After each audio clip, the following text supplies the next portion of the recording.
एक किस्सा बता दो जिसमें इन्होंने अपने अगेंस्ट वाले लोगों को दहशतगर्द ना कहा हो। एक किस्सा मुझे बता दो, जो भी इनके खिलाफ खड़ा हो गया वो दहशतगर्द है। और मैं तो कुर्ते पजामे में टोपी में हूँ, मैं तो सबसे बड़ा दहशतगर्द हूँ इनकी नज़र में। तो मेरी तो ये बदकिस्मती है कि मैं पत्रकारों से मिल गया, मुझे तो पत्तलकारों से मिलना था। मजबूत सरकार, धोखेबाजों की मजबूत सरकार है ये। धोखा दे दे के पूरी पब्लिक को, पूरी जनता को, पूरे हिंदुस्तान को बेवकूफ़ बना रखा है। जब से जामिया मिल्लिया में हमला हुआ उस टाइम से स्टूडेंट निशाने पे हैं। और मैं आपको, अगर मैं गलत ना हूँ तो एक बात बोलूँ, स्टूडेंट इस देश में मेरी नज़र में उस वक्त से निशाने पे आ रहे हैं जब से मोदी जी आए हैं, जब से ही स्टूडेंट निशाने पे हैं। उससे पहले आपने और हमने इतनी घटनाएं नहीं सुनी होती थी। हम भी इतने बड़े हो गए, आज 32-33 साल के हो गए, लेकिन पिछले 14 सालों में जो सुनने को आ रहा है वो अब नहीं। ये आज जो 7 दिन से प्रोटेस्ट हो रहा है, ये स्टूडेंट पे जुल्म हो रहा है। और ये जुल्म की इंतहा हो गई कि 7 दिन से लोग यहाँ गर्मी में, धूप में बैठे हुए हैं और कोई सुनवाई नहीं हो रही। यदि वो इस्तीफा दे भी देते हैं तो इससे क्या भला होगा छात्रों का? कम से कम छात्रों की एक जीत तो होगी कि एक बंदा जिसने सिस्टम में गंद फैला रखा है, उस गंद से थोड़ी सी तो निजात मिलेगी। तो स्टूडेंट की शुरुआत यहीं से होगी और आगे फिर देखिए होता है कि अभी तो शुरुआत है। अगर हम एक को हटाने में कामयाब हो गए, आगे बहुत लंबी लड़ाई है और सारी लड़नी है हमें, और सब में कामयाब होते जाएंगे। लेकिन दोबारा पेपर हो गया है नीट का एग्ज़ाम भले ही हो गया, लेकिन सिस्टम में जो गंद है उसको तो निकालना ही पड़ेगा। या आप गंद को छोड़ दोगे? आपको गंद को बाहर करना ही पड़ेगा। और अगर गंद सिस्टम को बिगाड़ रही है तो ये हमारे खिलाफ हो रहा है मामला। आज इतने दिनों से स्टूडेंट यहाँ पे टाइम बर्बाद कर रहा है अपना, पूरे प्रोटेस्ट में गर्मी में और धूप में पड़ा हुआ है, कोई सुनवाई नहीं हो रही है। ये सिस्टम की गंदगी है, हम इसी गंदगी को साफ़ करने आए हुए हैं। और हमारी कोई मांग नहीं है, हम चाहते हैं कि सिस्टम में जो गंदगी है उस गंदगी को दूर किया जाए, बस। ये 70 साल से है, अभी आई है ऐसी गंदगी? देखिए, हमने जब से होश संभाला है, हमने इतने बुरे हालात नहीं देखे थे। अभी कुछ दिनों से, कुछ सालों से हम ये हालात देख रहे हैं, तो इस हालात पे हमें आवाज़ तो उठाना ही पड़ेगा। तो इस वजह से हम यहाँ आए हैं अपने भाइयों की सपोर्ट के लिए। लेकिन मोदी जी परीक्षा पर चर्चा करते हैं, मन की बात करते हैं, वो नई एजुकेशन पॉलिसी भी लेकर के आए हैं स्टूडेंट्स के लिए। तो मोदी जी की सबसे प्यारी बात यह है कि मोदी जी सिर्फ अपने मन की बात कर लेते हैं और दूसरे के मन की बात करते ही नहीं। जिस दिन मोदी जी दूसरों के मन की बात करनी शुरू कर देंगे, उस दिन मोदी जी अपनी गद्दी छोड़ के ज़मीन पे आ जाएंगे, इस बात को याद रखना। तो मोदी जी अपनी मन की बात करके लोगों को वर्गला रहे हैं, बहला रहे हैं और कुछ नहीं कर रहे। पिछले 13-14 सालों से जनता यही देख रही है।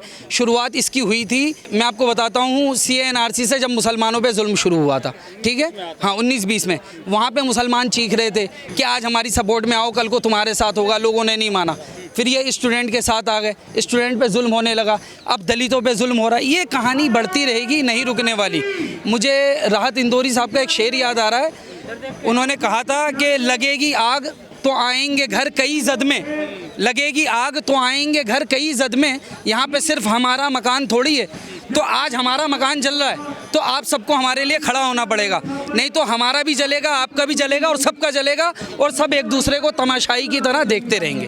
क्या पूरे देश से स्टूडेंट आ रहे हैं, लग रहा है? हाँ, हमें तो हमारा ये प्रोटेस्ट कामयाब हो रहा है और हर जगह से लोग आ रहे हैं। सोशल मीडिया पे भरमार है, एक जगह के, मुंबई, कलकत्ता, पता नहीं कहाँ के लोगों को मैंने देखा वो आए हुए हैं और लोग सपोर्ट कर रहे हैं। खुद दीपके जी देखिए यहाँ के नहीं हैं, लेकिन यहाँ आ रहे हैं सपोर्ट के लिए, और हम उनकी सपोर्ट के लिए आए। लेकिन आपकी खबरें जो है मेन स्ट्रीम मीडिया में नहीं जा रही हैं, सोशल मीडिया के अलावा। सोशल मीडिया आज इतनी बड़ी ताकत है कि हमें मेन स्ट्रीम मीडिया की ज़रूरत ही नहीं है।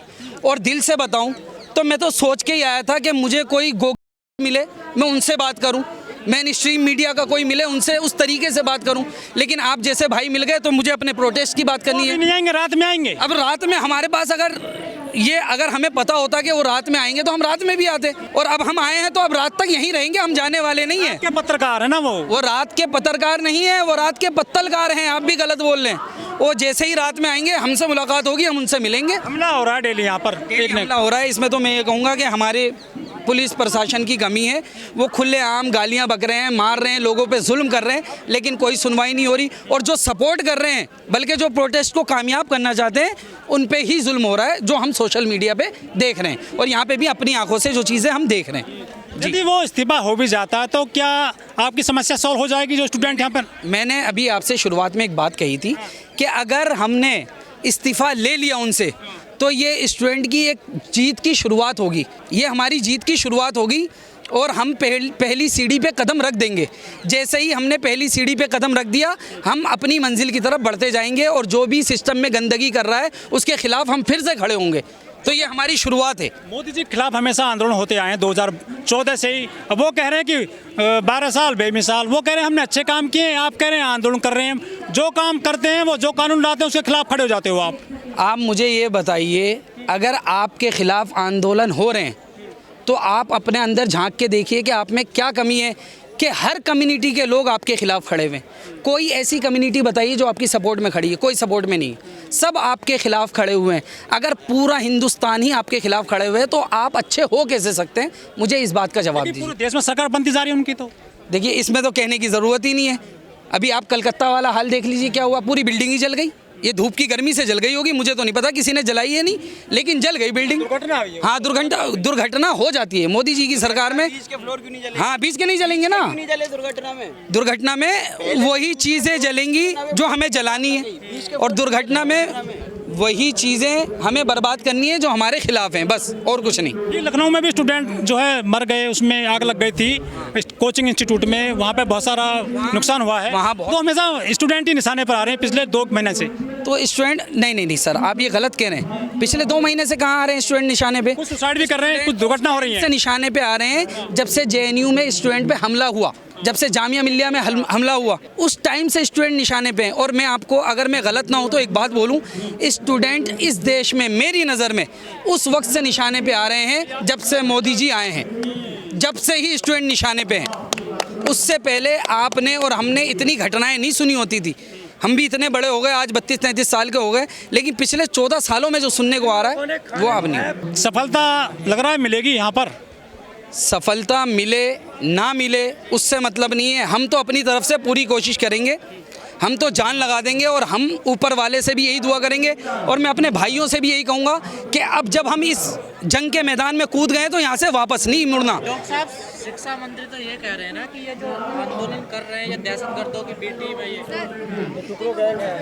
सर, मैं आपसे एक बात कहूँगा, इनका कोई भी ऐसा एक किस्सा बता दो जिसमें इन्होंने अपने अगेंस्ट वाले लोगों को दहशतगर्द ना कहा हो।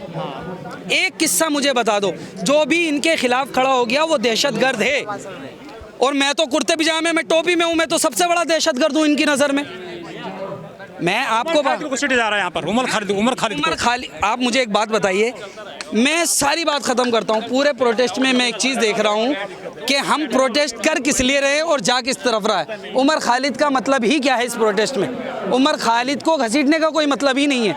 मुझे उनसे मिलना था लेकिन मैं उनसे मिल ही नहीं पाया। तो आप जैसे प्यारे प्यारे भाइयों से मुझे बात करनी है, अब मैं उनसे बात करता उस तरीके से करता।